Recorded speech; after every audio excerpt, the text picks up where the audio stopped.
U.S. diving service. This is Dade. It is November 29th. We're here at the vessel Su Sueno. I have not cleaned her yet, and it is very murky underwater, but I just wanted to try and get a little bit of a before video. So let's see if we can see anything.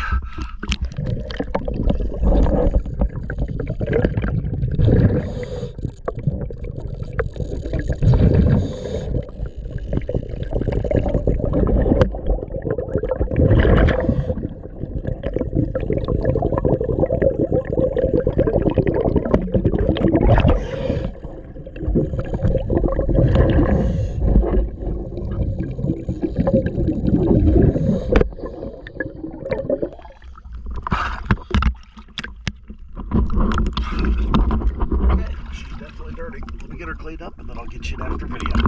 It's using the U.S. diving